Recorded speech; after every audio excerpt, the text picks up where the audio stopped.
You're listening to the Broadway Podcast Network. There's a cat over here. There's a cat over there. And the wrong one died. And the wrong one died.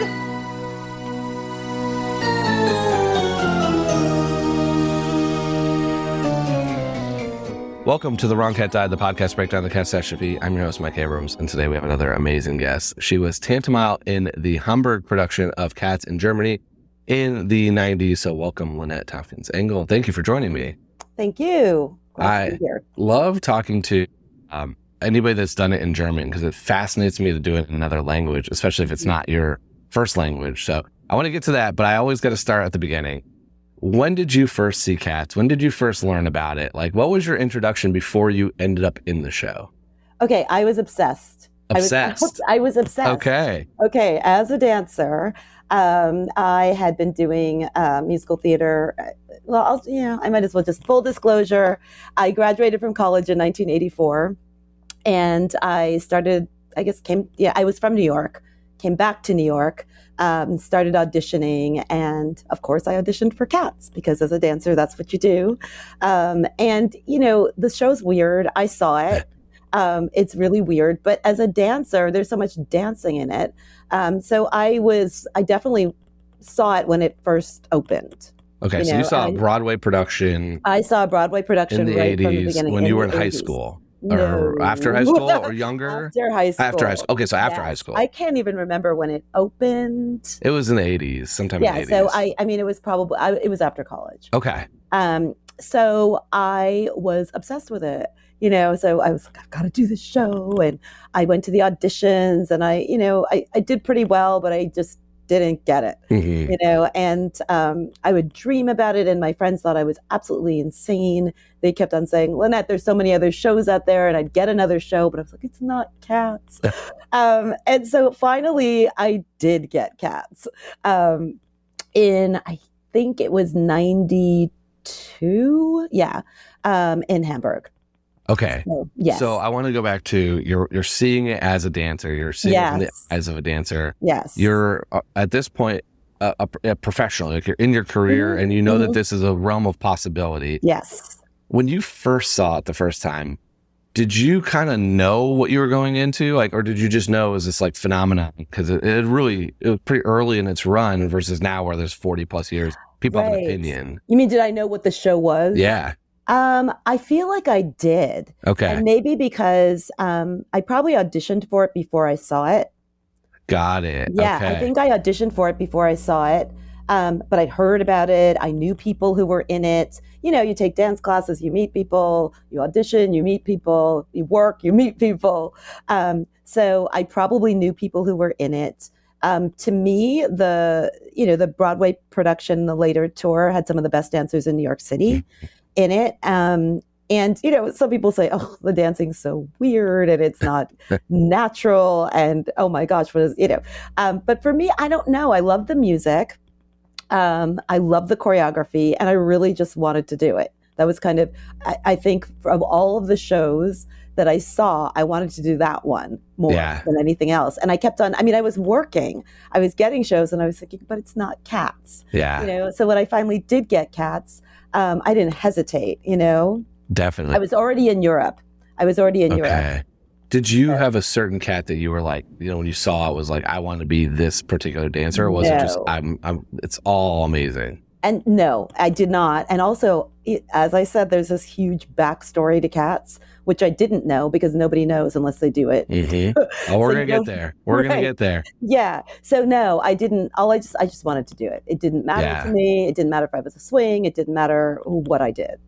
I love it because it's fascinating. I think back to the eras of CATS because it feels like there's almost sections of it. And the time that you're talking about it, this is pre-YouTube, pre-social media, pre-everything. So all that you have is either you saw it or I didn't think about the angle you're saying, which is you're in audition rooms and someone had just done it and they can tell you a little bit about oh, I was Tantomile and here's what you need to know about this crazy story. Exactly. It's totally different than the what a 5,000 Wikipedia page fan site that exists today and the clips that are all over the internet.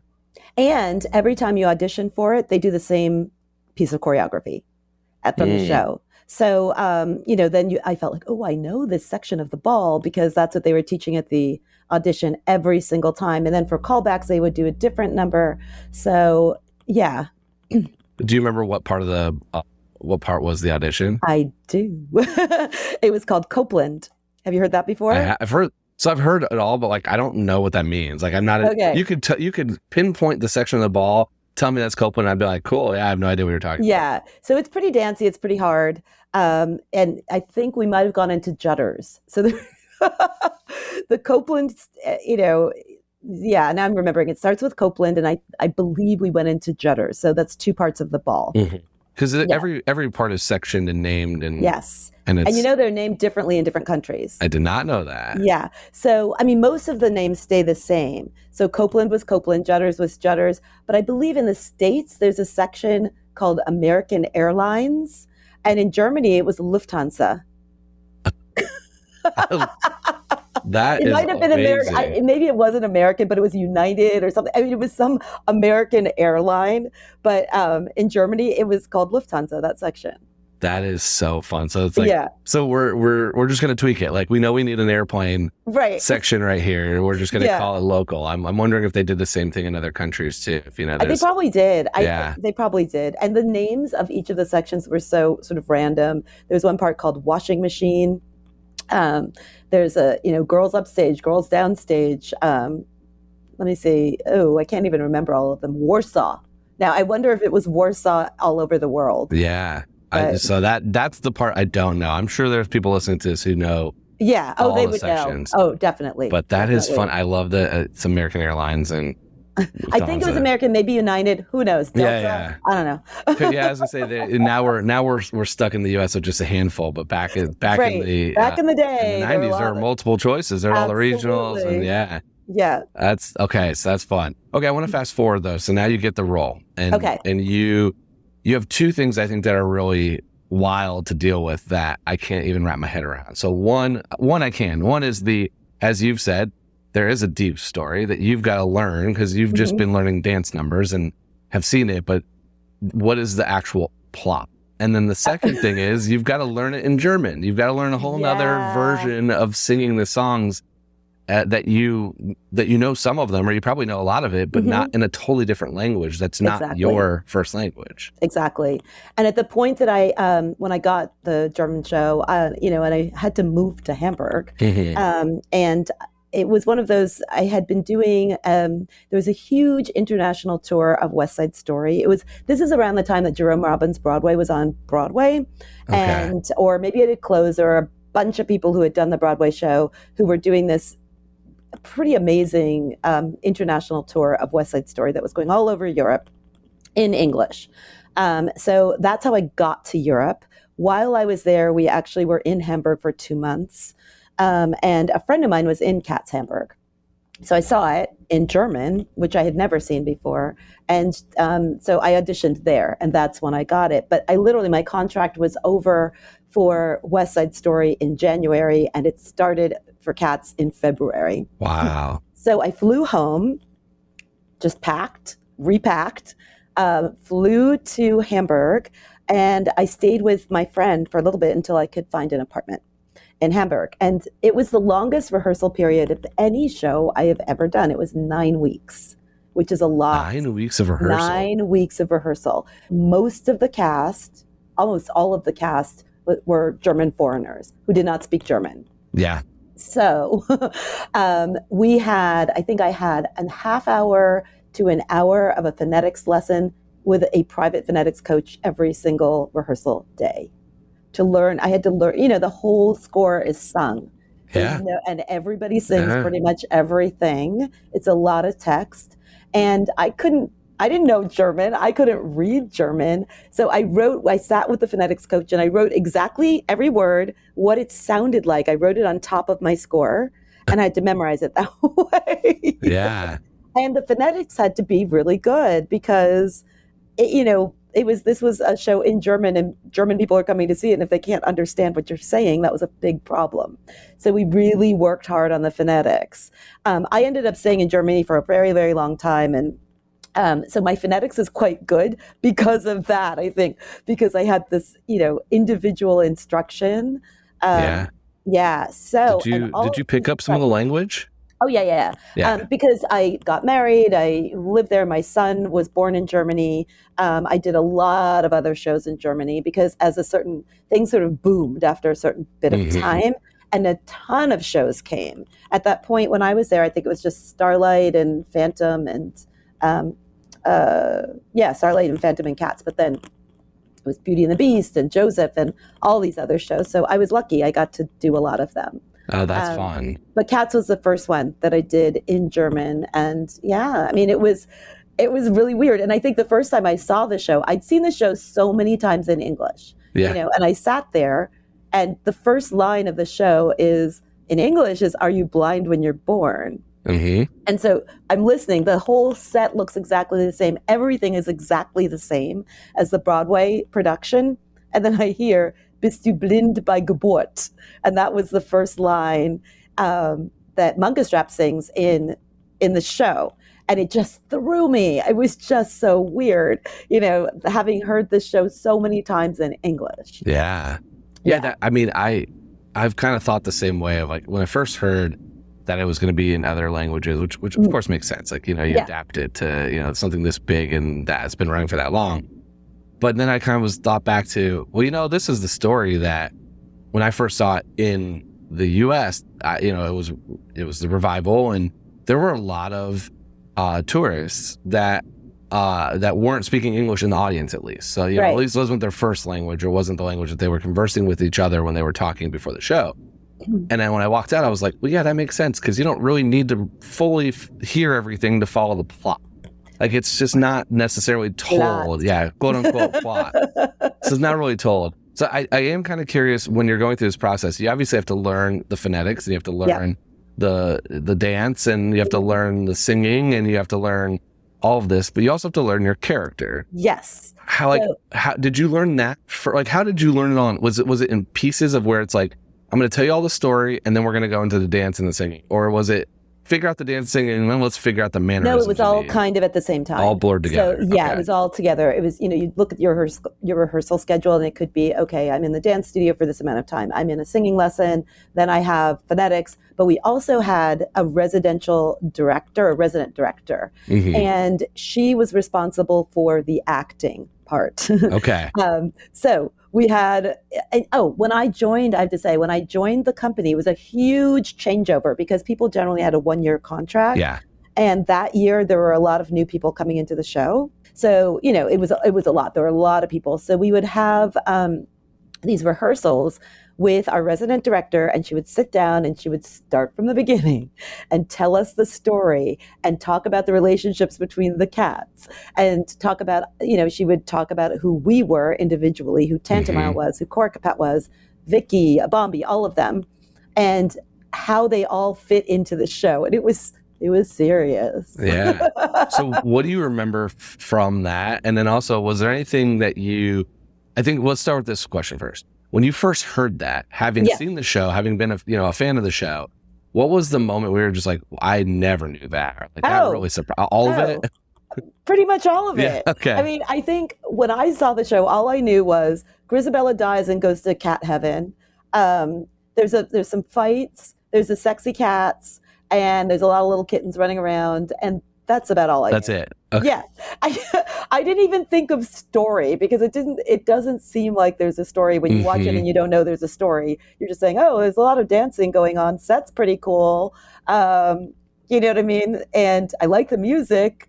And clearly there's this huge thing at the end where Grisabella goes up in the sky and sings the big song.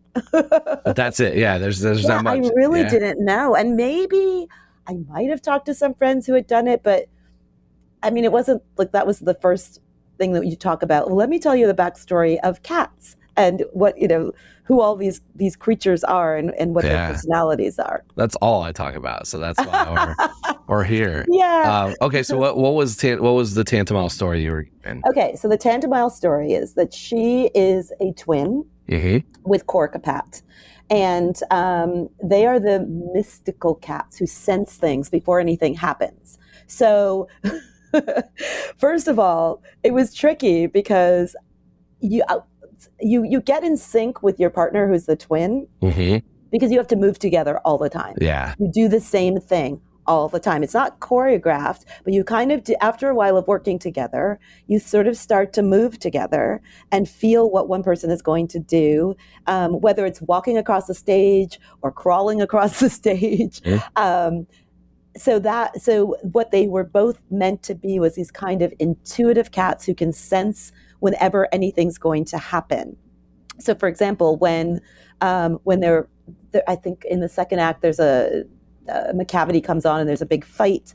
The twins kind of know that's going to happen. They know that Grisabella is going to come on stage before she comes on stage, and they can sense something.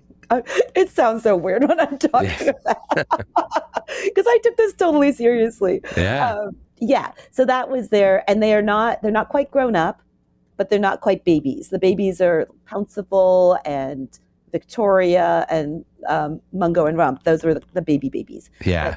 And the grown-ups are, Bombi and Grizzy and all of those. But so we were sort of the in-between ones, and we had to move a certain way as well. So the twins, and interestingly enough, the twins were not in the tour, in the national tour.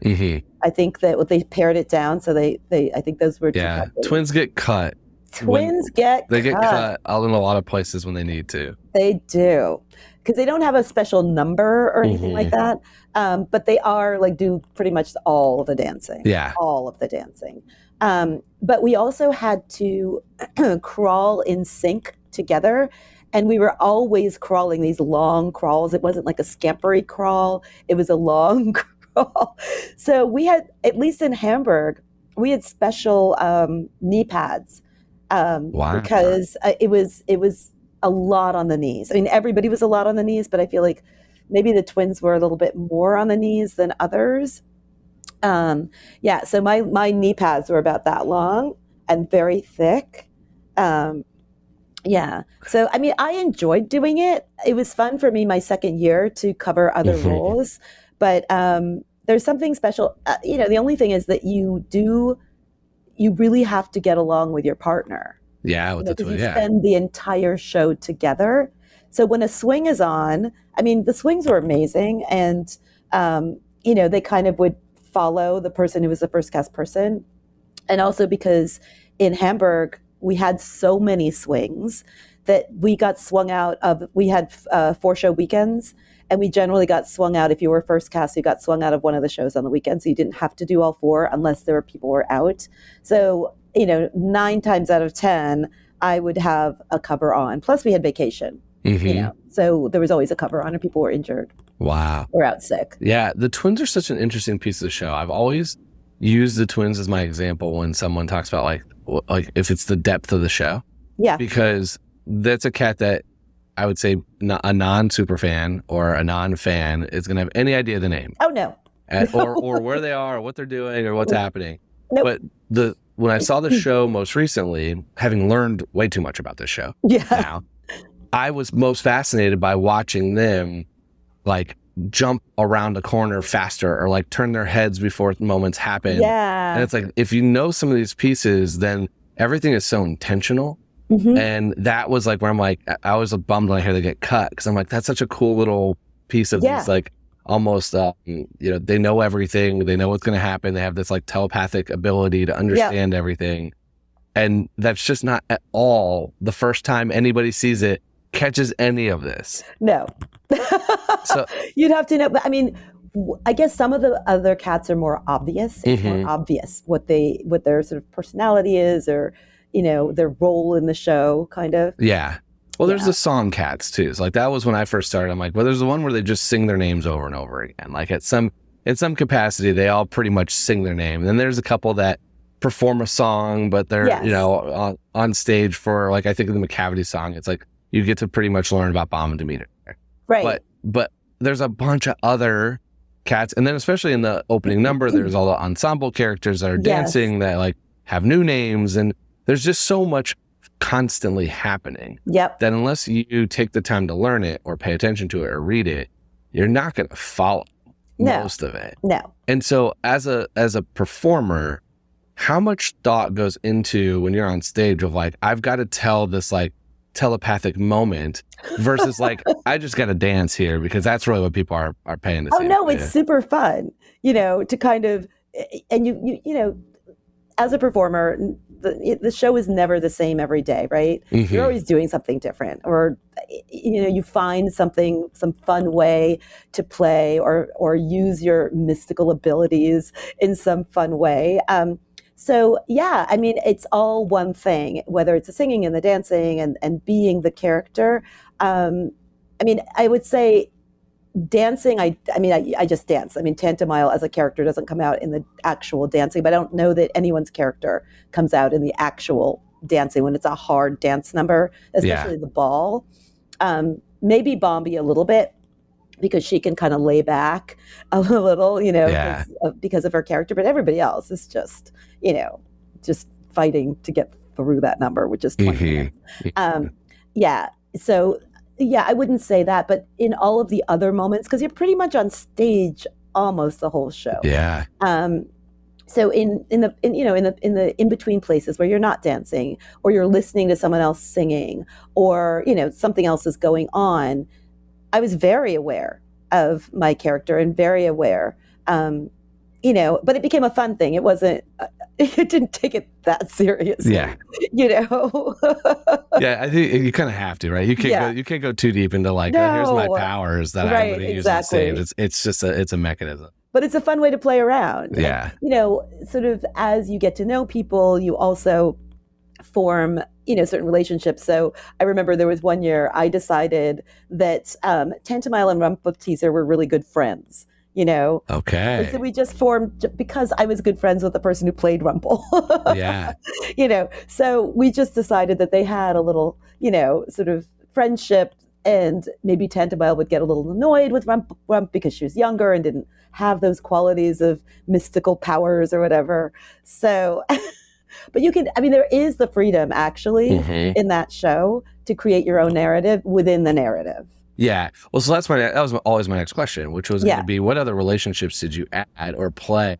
Like you have probably, there's a couple that are like the most built-in ones. Like there's Bob and Demeter, there's the twins, there's a few that are just like very clearly you've got to be in this moment with these people. Yes. But then there's so much other freedom of where you're all on stage and dancing and, you're staged, but there's moments where you're just sitting and you can have a look to a cat or a moment to a cat or I'm annoyed and maybe growl at them. Yeah. Which ones did you like really lean into besides obviously Copeland? You mean characters? Yeah. Like what relationships for Tantomile? So I would say the younger cats. Okay. But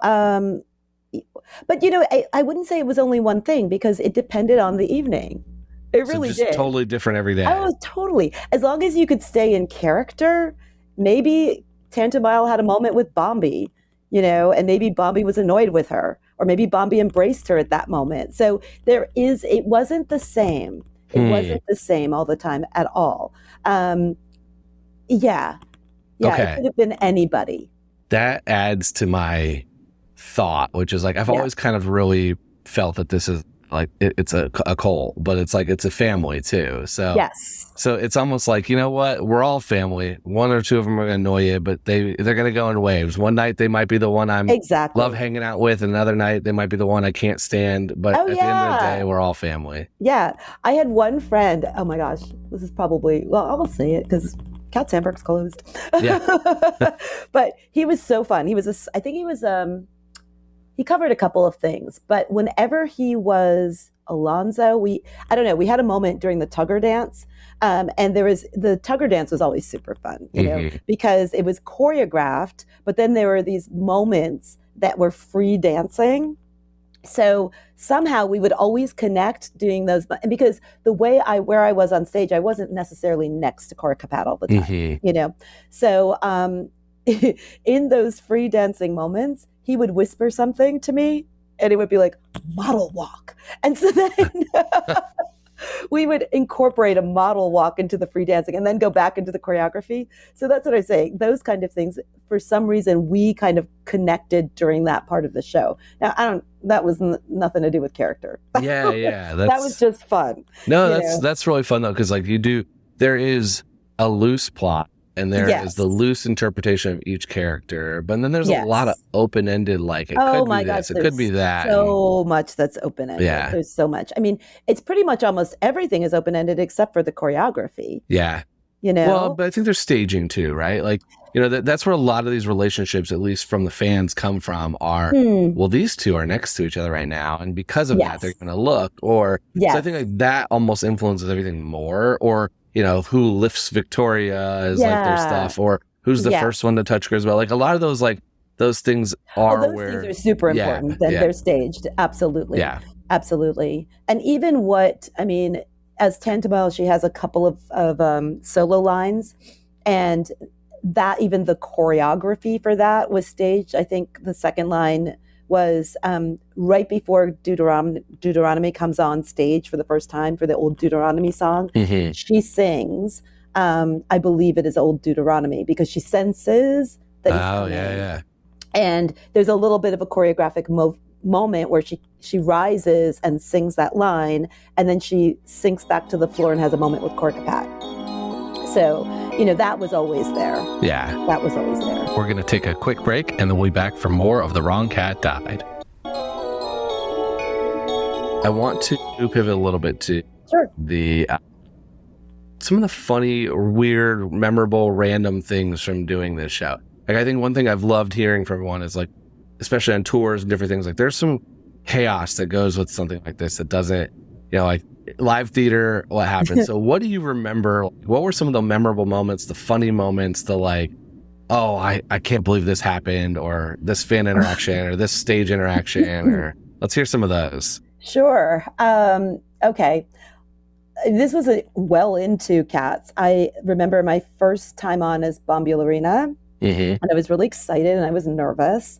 And her opening, I can't remember, what did she sing? In English, it was, "Were you Whittington's friend?" Okay. And she has to do a big leg kick when she comes out right down stage.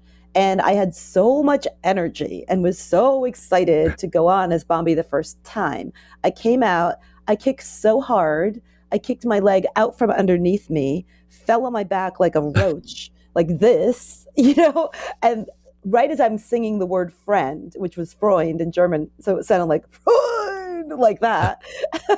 And then I rolled over really quickly to pretend that didn't happen.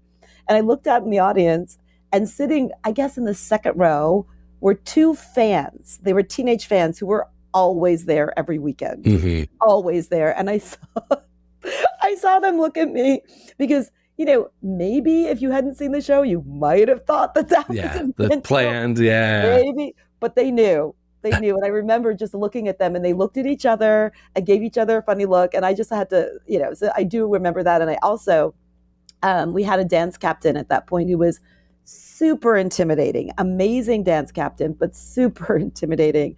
And when I walked off stage at the end of the number, he just looked at me and he said, "Yeah, nice fall, Lynette." So that was one thing that was pretty funny, or fun. Okay. I do. I mean, this wasn't me, but I will never forget this. Because a lot of the numbers have a lot of lyrics. And I remember the Mistopheles song, before Mistopheles comes out, Tugger sings it. Yeah. And there's a lot of backups, like, that kind of thing. And there was a guy who had just learned the part of Tugger. He was American. And so he starts singing. He was a great singer, forgot all the lyrics in German, forgot them all. So he just, right at the top of the song, so he just started to sing, da-na-na-na-na-na-na, like that. And we all literally just cracked up. I mean, it did not help him, help him, just watched him die. Wow. So, nobody jumped in to sing the words? No, nope. No. We didn't know them because they were Tugger's lyrics. Yeah. So we just did the backups. you know. That's kind of fun. I guess that's a little different because I'm sure, you probably know the lyrics. I just assume that you probably know some of the lyrics when it's in English, but when it's not in English, Well, you I probably... did know them. I knew some of them. I mean, after you've heard it for so long, you're ready to go. do. But I mean, we were hoping he was going to figure it out, jump in eventually. Jump in on it. Yeah. And yeah.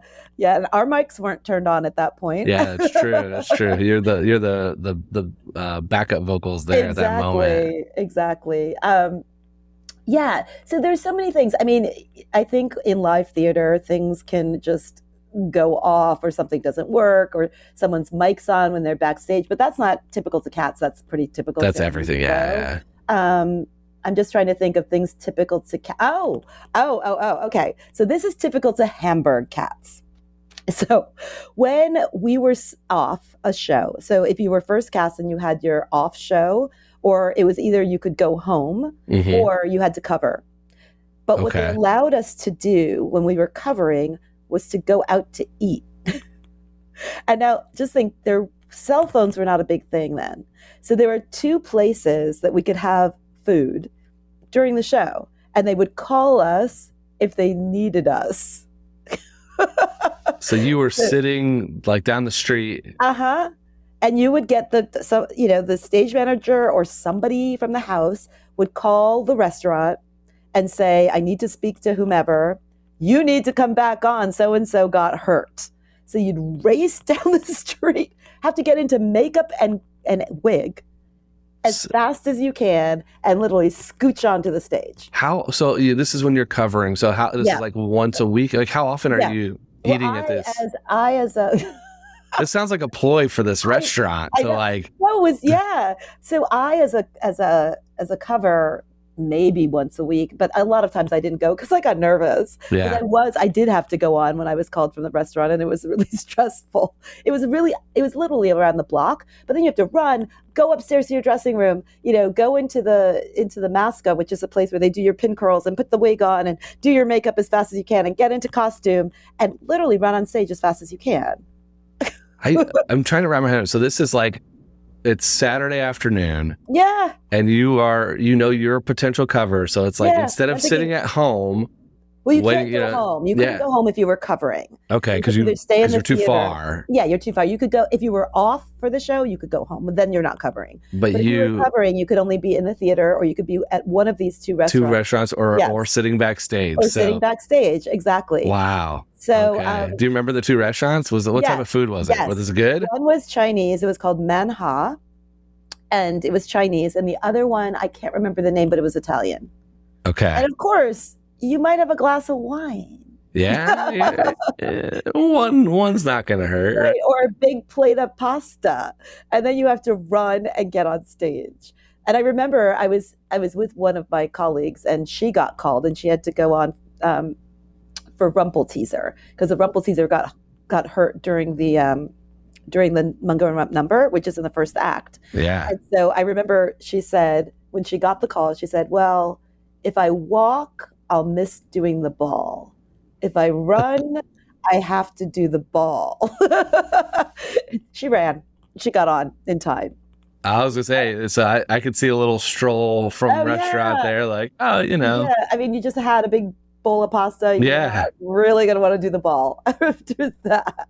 That is such a fun. Yeah. That's not common? No. I mean, that obviously changes now where everyone's got their cell phone or. Yeah, exactly. And I don't even think that the theaters in Germany do that anymore. When I joined CATS, it was in its 7th year, huge success in Hamburg. And so we were kind of spoiled as performers. And so we had a lot of privileges. It feels so fun. It just sounds so mafia. I'm like listening to you being like, all right, I got to go sit. And then, the restaurant gets called and they come to your table. I can imagine like whispering in your ear, like, you got to go. They say, hey, are you Lynette? You've got to go. You've got to make it. There's someone got hurt in the first act. Exactly. That is fascinating. It's really funny. And the speed with which, I mean, when I first got to the show, they have to teach you, because there's very specific makeup for each cat. Mm-hmm. Very specific. Mm-hmm. And the makeup is actually specific to the cat. So Tantomile and Corkapat, were we the only cats whose makeup was not symmetrical? So one okay. side was a little bit different from the other side to make us more mysterious looking, you know. But there, it's very, very specific. The colors, the the design. And so when I first was learning how to do the makeup, it took a really long time for me to do it and get it right. But then after a while, I did the show for 3 years. It was like, whatever. I could do Yeah. it pretty quickly. Yeah. Yeah. Yeah. So you could do it after your bowl of pasta and wine and ready to. I could. Yeah. I could. Get on that stage, go. I love it. Okay, let's do a little bit of rapid fire here Yeah. for the musical. So, Okay. if you could go on for one night, any character, whether male, female, you could do it, you couldn't do it. Who would you want to just do one night as performing as? Demeter. Demeter. Mhm. So did you get to do Demeter when you were covered? Yes. Okay. Yes. So you want to I love Demeter. go back, be skittish, have that Be moment. skittish, loved it. Yeah. Awesome. Who are your favorite and least favorite cats? Do you mean to Characters. Not to the perform. characters. Just like Okay. if you as Lynette are meeting the personality of this one, which one it would be your best friend, and which one would you absolutely be annoyed by at all times? Okay, I think I'd be a little bit annoyed by Skimbleshanks. I don't know why. Okay. I don't know why, because he's pretty friendly, and Mhm. there's something. Yeah. So, yeah, Skimbleshanks would not have been my favorite cat. Let's see, who would I have loved? Which cat do I? That's a hard one. I think I might say Demeter again, because there's something about her that's vulnerable and kind of deep. And, the idea that I don't know if you've heard her backstory, that she's been raped by McCavity, and that there's still this sort of attraction, but fear, Yeah. and that Bombi takes care of her. I don't know. I like that part. I like the way, I love her number. Yeah. And I love, when I played Demeter, I enjoyed being her throughout the show. I mean, I really did love Tantomile. I did, because that was mine, but it was really fun to go on as Demeter. And I didn't have to do the Siamese number, which is the worst number in the history of musical theater. So glad they cut it out. Yeah, I think it's cut. it's totally racist. Yes. I mean, horrible. I can't believe when I think about it, but Bombi and Demeter did not have to do the Siamese number because they were getting ready for McCavity. Yeah. So, Okay. And I really did not enjoy doing that number. Yeah. That number got cut. Yeah, thank goodness. As it should have. It's the. I mean, the right even decision. back in the 90s, I was like, this ain't right. Yeah. Yeah. There were some things that needed updated, and they made the call as they should have. Maybe later than they should have, but they made the progress there. Yeah. I think it's an interesting piece now where if you think about the storytelling, it goes into, you lose part of Gus though. Like even if you would have cut, I kind of like. Was the pirate scene in or no? No. So that's the thing, is they go to Peaks and Pollicles instead now. Oh yeah. And I kind of almost wish that they could have cut the Siamese part and still maybe told some of that. Like the pirate Jelly part. Lauren didn't have her song? No. That's such a pretty song. Yeah, so there's not the operatic section and that Okay. whole. It's changed, so it's definitely it's a different version of it. With how it's gone. So there's there's definitely a big group that is between the different choreographers that have some pieces, but they've also kind of redid some of even the storytelling when they cut that out. Yeah, I guess you have to. Yeah, But not then a ton, but a little bit. But you missed the whole story of Gus then. You get Gus's story, but then instead of going into the example of playing as Growl Tiger, there's no Growl Tiger and Grillbone. All right. It goes into Peaks and Pollicles instead. Okay. So it still works, but it's different. It's a different Wait, style. it goes into Peaks and Pollicles. Wasn't that in the first act? I'm pretty sure. Yeah, This is where that was in the this first goes back act. to where I'm like, I think I'm right. And I could be totally wrong. If I'm wrong, everyone send messages telling us It's we're okay. wrong. I don't remember. So- I feel Munkastrap sang Peaks and Pollicles, and I believe it's been so long. I think it was in the. I can't remember. Yeah. Okay. What's your favorite song from the show? My favorite song. All right, McCavity. McCavity. Yeah. That's my answer right now. Yeah. But you know what? I really like the opening. Mm-hmm. The opening is super exciting. It Yeah. is. it's super exciting when all the cats come, and the green eye section in the beginning, Yeah. which is so fun. And then to gather on, so you come from the audience and gather on stage, and then that opening song, it's exciting. Yeah. But I do love McCavity. There's just something about that I love. Did you ever scare somebody so much in Green Eyes that like they, did you have any moments during that? Well, yeah, you always scare people. Yeah. I mean, the thing is, you only could scare people if they had no idea about the show. Yeah. Right? Most people have some idea, but yeah, definitely. I didn't. I wasn't ready for Green Eyes. Oh, so were you freaked out? I was so glad I was not on the aisle. I was 3 seats in or 4 seats in, and I was very freaked out. But I've also heard some like in the revival, like someone got punched and someone got hit. Because they really? jumped out and it was like someone's reflex. Of, oh no, we're response. pretty careful. Yeah. But no, I mean I've especially with kids, they're like, Yeah. because it's unexpected. Yeah. Also, I remember sort of during the Tugger number, when Tugger would go in the audience and bring somebody up and dance with them. That always made me a little bit nervous, because you could sometimes see that there were people who were like, no, I don't want to, and sometimes the Tuggers could be aggressive and say, no, you're going to dance with me or whatever. Yeah. I feel like you've got to, at that point, knowing, because they've done that in a bunch of shows. Like, that happens still. Like, that happens in 6. There's a moment where they interact with a fan member. And it's always someone in the front row. And I'm like, is it always that seat? Because the first time I saw it, I'm like, I don't ever want to be in that seat. As someone who does not want to be there. But then I've seen it a couple times, and every time it's like, nope, it's a different person. So I think they're eyeing. That's true. Who's going to have fun with this? Yes, that's true. So I always kind of hope that you have that. But yeah, I wasn't ready in 2016. And they don't do it in every production right now because of COVID. So COVID, they stopped going out into the crowd in certain productions that wasn't even allowed. Green Eyes. Yeah, so Green Eyes was they basically start on stage. So the Green Eyes flash, but on stage they weren't around the theater. Oh, that's too bad. I know, right? I think it's kind of an interesting piece. I think they've done it in a few places. I know the U.S. tour didn't do it. So we'll see how long. Because we used to go up in the balcony, and it was super fun. Yeah, that was on a Sunday night when you're tired, and that's kind of a way to get yourself. Oh, okay, we're doing this show now. Yeah, you're like right in somebody's face. You realize you realize who you're performing for. I don't know if anybody told you this, but and I'm pretty sure it wasn't just Hamburg, but the cats aren't allowed to meow. I did not know that. No. So that's interesting. We were told you cannot make a meow sound. We never meowed. So what? And the reason you hiss? Did you like? We just weren't meant to make cat sounds. We could look like we were making cat sounds, but I think they felt, at least in Hamburg, that it cheapened it. Okay. A little bit, that that it became too obvious, that cats do this or cats do that, that they wanted it to come more from inside rather than hissing loudly or meowing. Interesting. Yeah. I don't think I've heard that, or I didn't know that. So. I mean, maybe that was a Hamburg thing, or maybe I made it up and I'm remembering, and maybe someone will say, no, Lynette was wrong. Everyone else meowed. You just, you didn't get that memo. Right. No, but I do remember that. Yeah, that's fun. Yeah.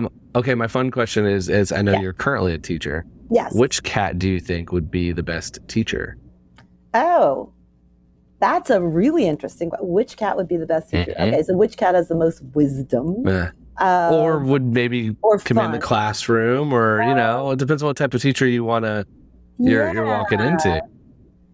So I could see Bombularina being a good teacher, just because she'd be fun. She's older. She knows a lot. She's been through a lot. Okay. Going to say it like it is. And she's not going to be intimidated by a bunch of teenagers. Yeah. Let's see. I don't know about Grisabella.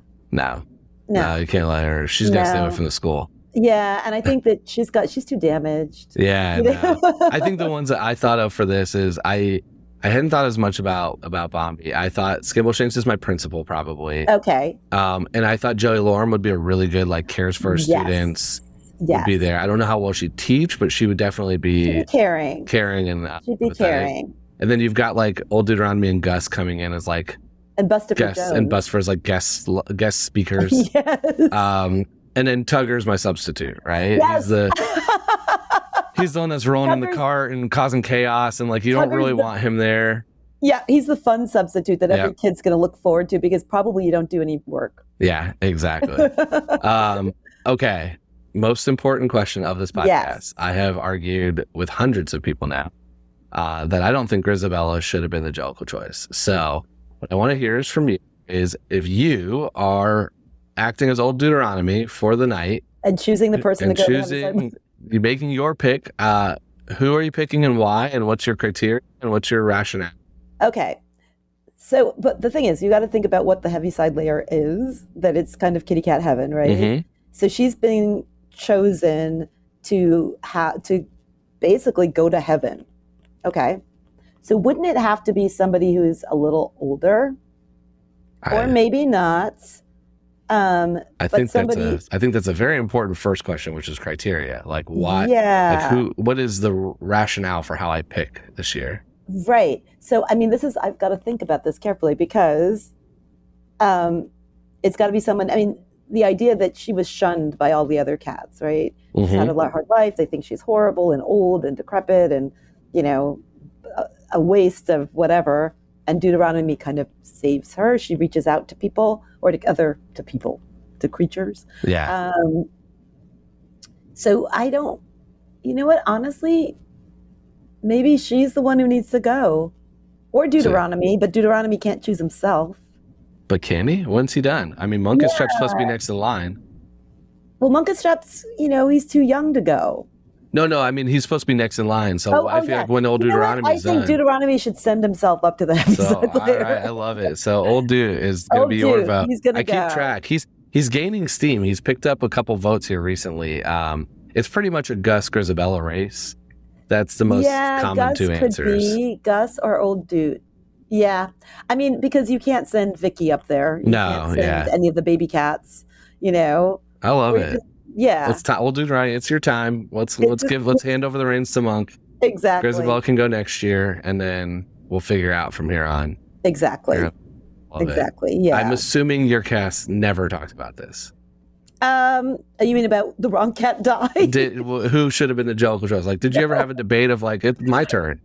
No, we never did. I think we just accepted it's Grizzy who goes up there. Yeah, that's the story. This is the story. We're just gonna lean into it. I mean, I think we all thought it was corny. Yeah, it's a redemption. It's a redemption story. I get it. But she didn't do anything bad. It depends on what you interpret her time away from the tribe as. Okay, we don't know what she did. So that's where every single Grisabella is giving me like a slightly different version of it, and because it's not spoken. It's not said. It's just you knew she left, and it was left on bad terms and did bad things, and that's why they're kind of hissing at her, and that is the whole that is your entire plot of Cats. Like that's the whole thing. There's really nothing else. Well, then there's the subplots. There's a lot of subplots. Yeah. Because Grisabella is actually not on stage that much. No, it's like 15 minutes, 16 minutes total. So it's crazy. More reason that she shouldn't be picked. Right? She didn't dance the ball. She didn't earn it. She comes out at the end, all fresh. Yeah. Well, I love any vote that's not for her. That's I'm slowly trying to. I never actually thought about it. So that's what I'm here for. That's what this show's for, is asking the questions and nobody else is asking. Awesome. 40 years later in this show. I love it. Well, it's fun to reminisce because it really was a very special time. Yeah. Yeah. Well, this has been so fun to hear your stories. I learned some new things I didn't know. I love the airline ball sections. I love the sitting at a different restaurant waiting for your call, not meowing. I mean, all kinds of new things I didn't know. One other thing is when I joined CATS, it was, as I said, it was a big turnover. Mm-hmm. They had expanded their auditions to Russia. So to St. Petersburg and to Moscow. So they hired about 6 dancers and singers from Russia who spoke no English and no German. Wow. So we had a translator in our rehearsals who translated from Russian to English or Russian to German. Maybe it was mostly Russian to English. So that was an interesting, Yeah. And some of them are still almost 30 years later, still in Hamburg. Wow. Yeah. Yeah, so that's pretty cool. Yeah. As performers and still working, and probably not the dancers, but Yeah. the singer.